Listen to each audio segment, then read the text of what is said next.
Blind bankers of India में मैं पायल जैन आप सभी का स्वागत करती हूँ। और IBPS क्लर्क की वैकेंसी का नोटिफिकेशन जारी हो चुका है, जिसके लिए आपको ऑनलाइन अप्लाई करना रहेगा।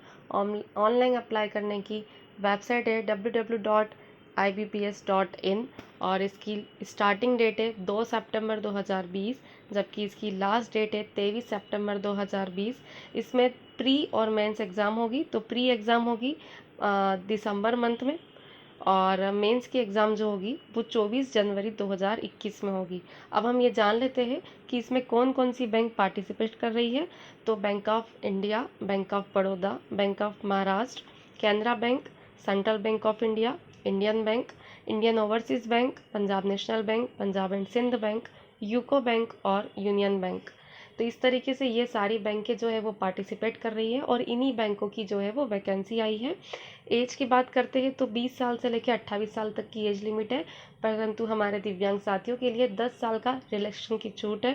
फीस की बात करते हैं तो SC, ST और PWD कैटेगरी के अंदर 175 यानी कि 175 रुपीज़ इसकी फ़ीस है। बाकी अदर कैंडिडेट्स के लिए 850, 850 इसकी फ़ीस है।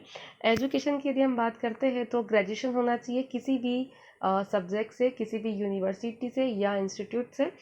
इसमें एक मेन चीज़ यह है कि आप जिस 23 सितंबर 2020 तक आपका ग्रेजुएशन जो है वो पूरा हो चुका हो, इसमें साफ ऐसा मेंशन कर रखा है।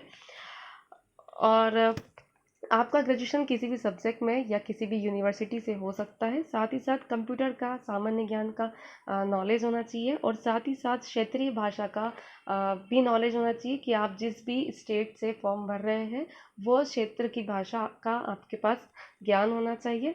अब हम रिजर्वेशन की कैटेगरी वाइज बात कर लेते हैं। तो OC कैटेगरी, जिसमें OL यानी 1 arm, OL 1 leg, OAL 1 arm and leg और BL यानी बोथ लेग, ये कैटेगरी OC कैटेगरी के अंदर आएगी। और VI कैटेगरी जिसके अंदर ब्लाइंडनेस और लो विजन रहेगा। HI जिसमें हार्ड ऑफ हियरिंग और डीफ रहेगा। ID कैटेगरी जिसके अंदर इंटेलेक्चुअल डिसेबिलिटी और स्पेसिफाइड लर्निंग डिसेबिलिटी और मेंटल इलनेस। तो इस तरीके से यह 4 कैटेगरी है। अब हम गाइडलाइन की बात कर लेते हैं स्क्राइब के लिए।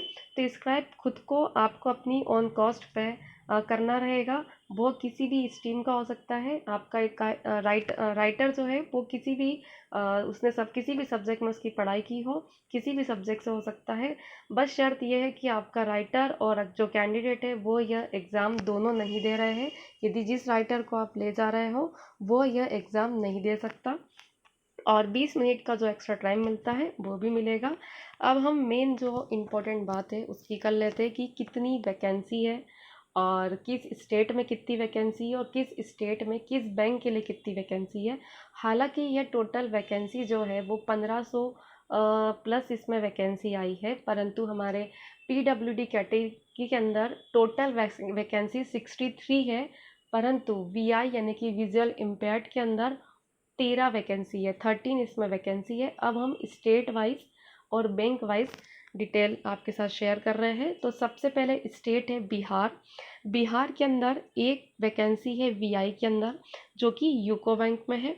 उसके बाद में स्टेट है गुजरात। गुजरात के अंदर VI कैटेगरी के अंदर 2 पोस्ट है।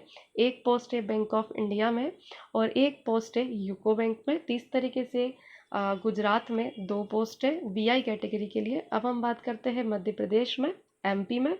MP में एक वैकेंसी है VI के लिए और वह भी है यूको बैंक में। अब हम बात करते हैं महाराष्ट्र में। महाराष्ट्र में 4 पोस्ट है VI कैटेगरी के लिए, जहाँ इसमें यहाँ जो डिफाइन कर रखा है वो बैंक ऑफ इंडिया में 2 पोस्ट है और बैंक ऑफ महाराष्ट्र में 1 पोस्ट है। हालांकि टोटल में 4 दिखा रहा है अपना जो नोटिफिकेशन आया है उसमें, लेकिन बैंक का डिटेल नहीं दे रखा है कि एक और वैकेंसी कौन सी बैंक में है। अब हम दूसरा स्टेट बात करते हैं पंजाब। तो पंजाब के अंदर VI कैटेगरी के अंदर एक पोस्ट है बैंक ऑफ इंडिया में और एक पोस्ट है यूको बैंक में। तो इस तरीके से VI में 2 पोस्ट है। तमिलनाडु के अंदर VI के अंदर एक पोस्ट है, वो भी है यूको बैंक में। उत्तर प्रदेश UP में यदि बात करते हैं तो VI के लिए 2 पोस्ट है। एक पोस्ट है बैंक ऑफ इंडिया में और एक पोस्ट है बैंक ऑफ महाराष्ट्र में। इस तरीके से इन स्टेट में जो थी वीआई कैटेगरी की पोस्ट थी। अब हम बात कर लेते हैं कि state wise VI blindness and low vision के अंदर कौन कौन से स्टेट में कितनी वैकेंसी है। मैं यहाँ पे आपके साथ समरी शेयर कर रही हूँ। बिहार के अंदर एक पोस्ट है जो कि यूको बैंक में है। गुजरात के अंदर 2 पोस्ट है बैंक ऑफ इंडिया और यूको में। एमपी के अंदर 1 पोस्ट है यूको में। और महाराष्ट्र के अंदर 4 पोस्ट है बैंक ऑफ इंडिया और बैंक ऑफ महाराष्ट्र में। पंजाब के अंदर 2 पोस्ट है बैंक ऑफ इंडिया और यूको बैंक। तमिलनाडु के अंदर 1 पोस्ट है यूको बैंक। उत्तर प्रदेश के अंदर 2 पोस्ट है बैंक ऑफ इंडिया और बैंक ऑफ महाराष्ट्र। इस तरीके से टोटल पोस्ट हमारे वीआई कैटेगरी के अंदर 13 पोस्ट है, 13 पोस्ट है।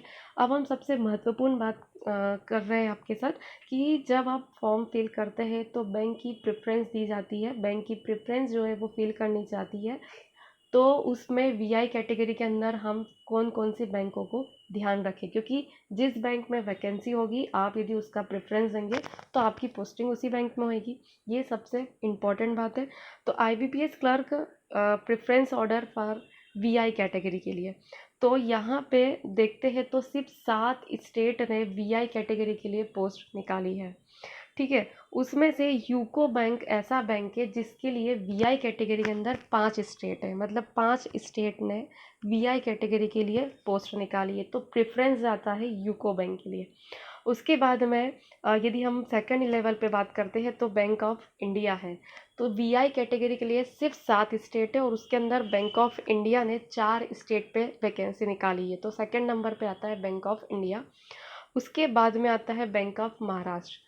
तो वीआई कैटेगरी है टोटल 7 स्टेट के लिए, उसमें से सिर्फ 2 स्टेट के लिए बैंक ऑफ महाराष्ट्र ने ये वैकेंसी निकाली है।